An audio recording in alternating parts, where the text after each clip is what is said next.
Hello and welcome to Dining with Death, where we discuss infamous cases of death and murder that have an element of food to them, and then we cook the food from the case. I'm Stacy Lee.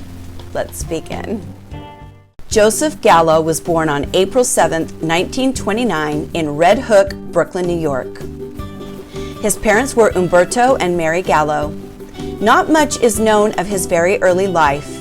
He became a bootlegger during Prohibition and even involved 3 of his sons in the trade. In 1949, after viewing the film Kiss of Death, Joe began mimicking Richard Widmark's gangster character Tommy Udo and was known to recite lines from the film. Joe's first arrest was in 1950 and a state psychiatrist diagnosed him with schizophrenia. He married 3 times, once in 1960, again in 1971 to Las Vegas showgirl Jeffy Lee Boyd, and again in 1972 to actress Sina Essery.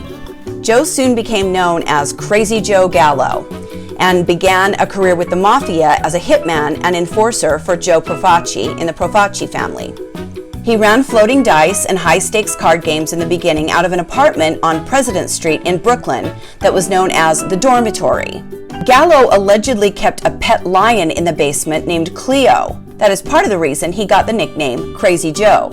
He also owns several nightclubs in Manhattan and 2 sweatshops in the Garment District. In 1957, Profaci asked Gallo to murder Albert Anastasia, the boss of the Gambino crime family.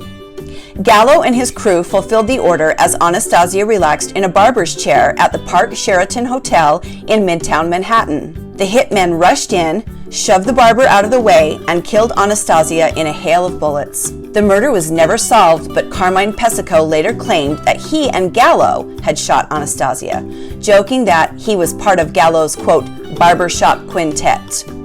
The barbershop quintet. It's like Gallo's humor. On February 27, 1961, the Gallo crew kidnapped 4 of Profaci's top men, underboss Joseph Magliocco, Frank Profaci, Salvatore Musacchia, and John Simone. The boss, Profaci, fled to Florida. As these hostages were held, Crazy Joe was sent to California for negotiations for their release. Joe wanted to kill one of the hostages and demand $100,000 for the release of the others, but he was overruled on that decision. Profaci and his consigliere, Charles the Sige Lociero, ended up making a deal with the Gallo crew and secured the peaceful release of all the hostages. Even with the hostages released, Profaci remained angry about the kidnapping and had no intention of holding to the peace agreement. On August 20th, 1961, Profaci ordered the murders of Larry Gallo and Joseph Joe Jelly Gioeli, both members of Crazy Joe's crew. Gunmen followed them into the woods and murdered them on a fishing trip. Crazy Joe may have escaped the wrath of Profaci for the kidnapping event, but was convicted on a separate event of conspiracy and extortion of a well-known businessman in November of 1961. For this act, he was sentenced to 7 to 14 years in prison. While Crazy Joe was in prison, Profaci died of cancer in June of 1962. Gallo was released from prison on April 11, 1971. When his wife Sina saw him after his release, she said, "He looked like an old man. He was a bag of bones." Gallo then became a part of New York high society. People had come to be very interested in the mob and not quite as terrified of them as they were in the 40s. They were starting to make a lot of mob movies, and Crazy Joe really enjoyed the attention that he got for being part of the Mafia. Jerry Orbach played him in the 1971 film The Gang That Couldn't Shoot Straight, and Gallo basked in his Hollywood infamy. So this is very different from the Mafia that had existed previously, because those guys never wanted their pictures taken. They wouldn't even admit that the Mafia was a real thing.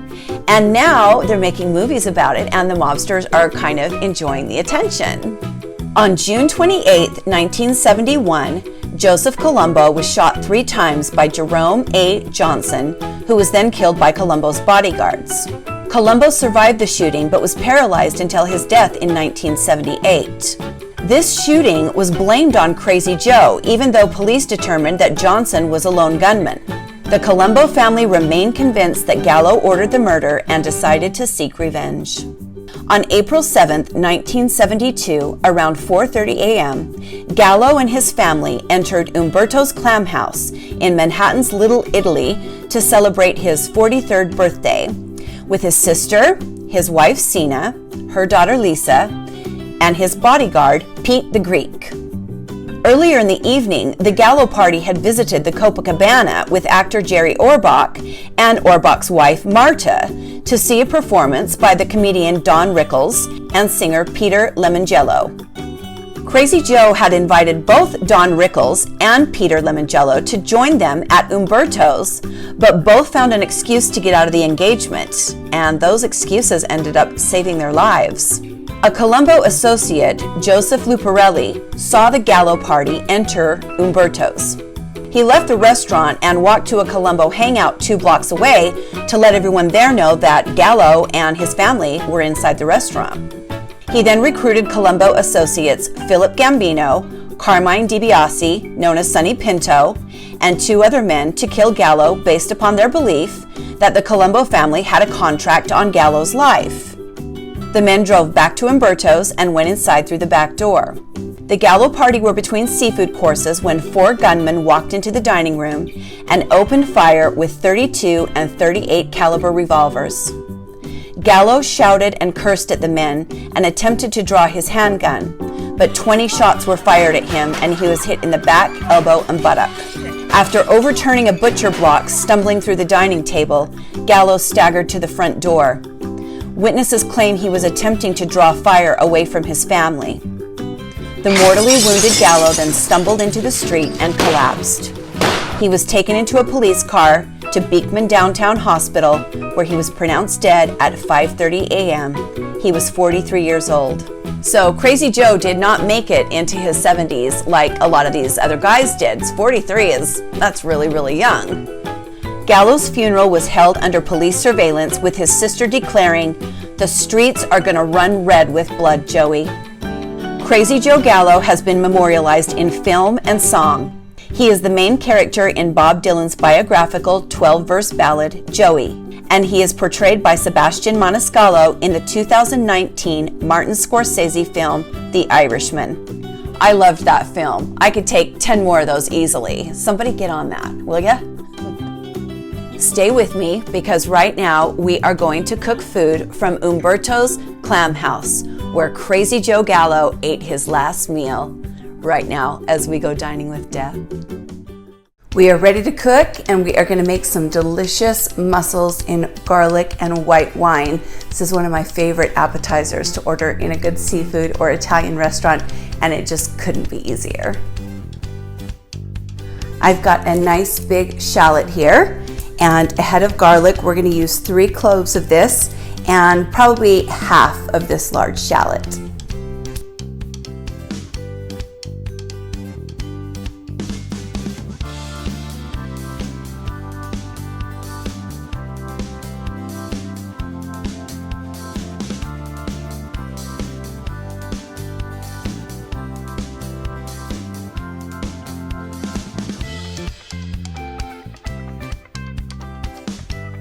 Just a rough chop on that. This is a rustic dish and it's okay to do a rough chop on this.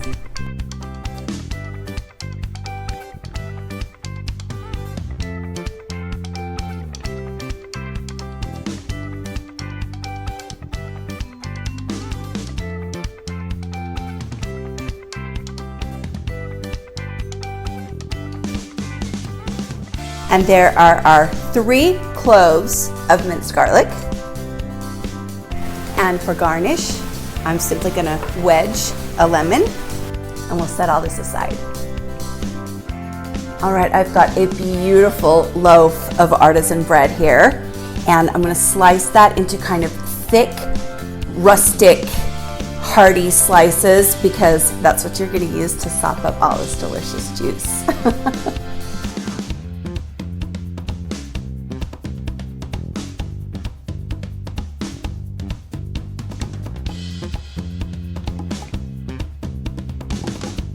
Doesn't that look amazing?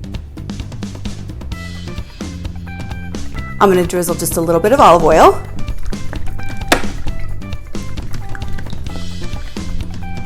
That's a little to me. And we are gonna put these on a tray, and they're going in the oven under the broiler for 1 to 2 minutes. Flip them over, and 1 to 2 minutes on the other side so they're nice and crusty for the dish. Okay, I've got a medium-sized stock pot here. If you're doing more mussels than this, you can use a larger pot. This is just perfect for what I have. I'm gonna put about a tablespoon of butter and another tablespoon to 2 of olive oil. Let that get melted and hot. In goes the minced shallot and the garlic.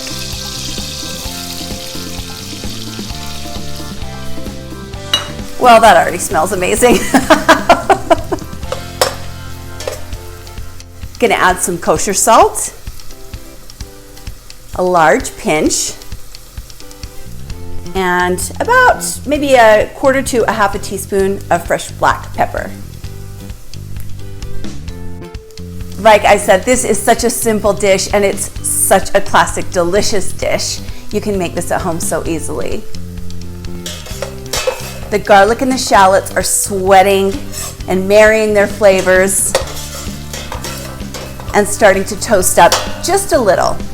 I don't like my garlic to get brown, just very, very slightly caramelized on the edges, but I never like it to get brown. People have different thoughts on that. That's just how I feel. So I'm gonna let these sit for maybe another 30 seconds, and then we're gonna move on.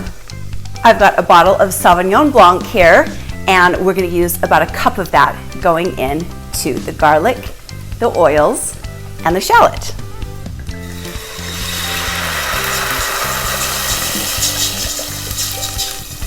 As that comes back up to temperature, let's talk about the mussels. This is about a pound of black freshwater mussels. I have scrubbed them really well. They're closed, as you can see. You always want to scrub those with a little food brush so you get as much of the sand off as you can. There will always be a little sand in the bottom of your juice, and we'll talk about that in a second, how to avoid eating that. But as long as you clean these really well, you shouldn't have much of a problem. But I think those are beautiful. Oh, and they smell like the ocean. Oh, that makes me want to go somewhere fabulous and sit outside. We're 8 months into a pandemic. I'd like to go across the street at this point. We're gonna dump those in, and we're gonna let those steam for about 5 minutes.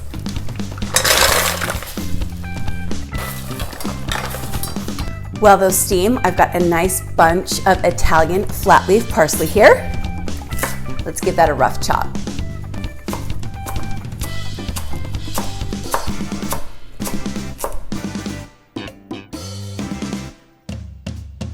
That'll make a beautiful garnish and also add a little peppery, fresh bite.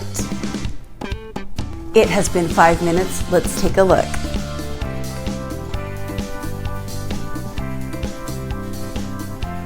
Wow! Let's take those off the heat and get ready to serve them. Just take a slotted spoon, pull those out.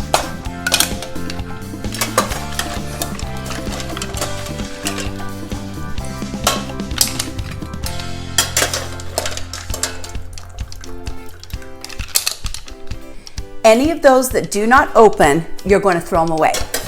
That means the mussel was dead when it went into the water, and you shouldn't eat it. Only eat the ones that open. Okay, remember when I said we're going to talk more about the sand? You're going to pour this delicious, flavorful broth over your mussels, but not all of it. You're going to leave a little bit in the bottom of the pan, because no matter how hard you scrub your mussels, there's going to be a little bit of sand left in the bottom of this pan. So pour it and leave the sand in the bottom.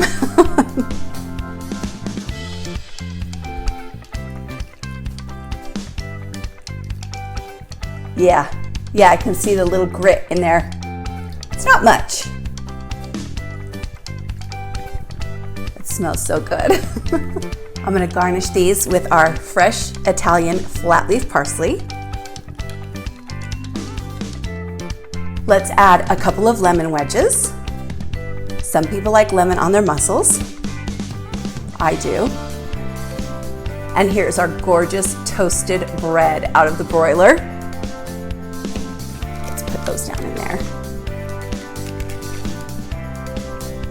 Look at this. Isn't that gorgeous?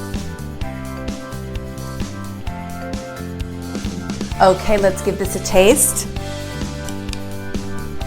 This is why you need such hearty bread, because it is going to go in the broth. I want to taste it first.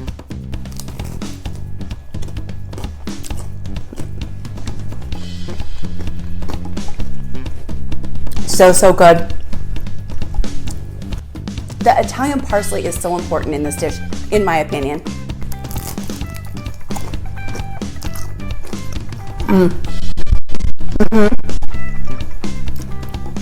All right.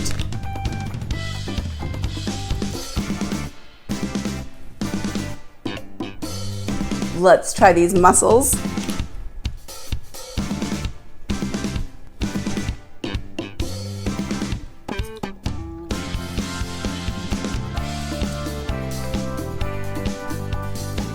They're like little delicious bites of the ocean.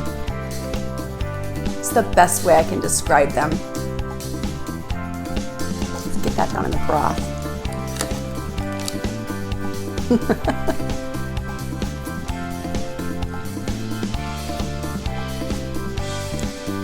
They really are so good. And this is so simple, right? It's just some wine and some oils and some garlic and some shallot. You can do this at home, right? You can do this at home. Put a little lemon on. Oh, yeah. Eat that little shallot.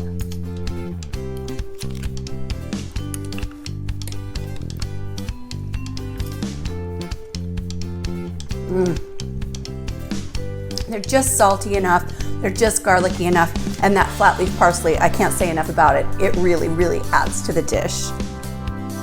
Thank you for joining me today as we made mussels in white wine and garlic, food from Umberto's Clam House, where crazy Joe Gallo had his last meal. Like and subscribe if you'd like to see more. Stay safe, and I'll see you next time on Dining with Death. Bye.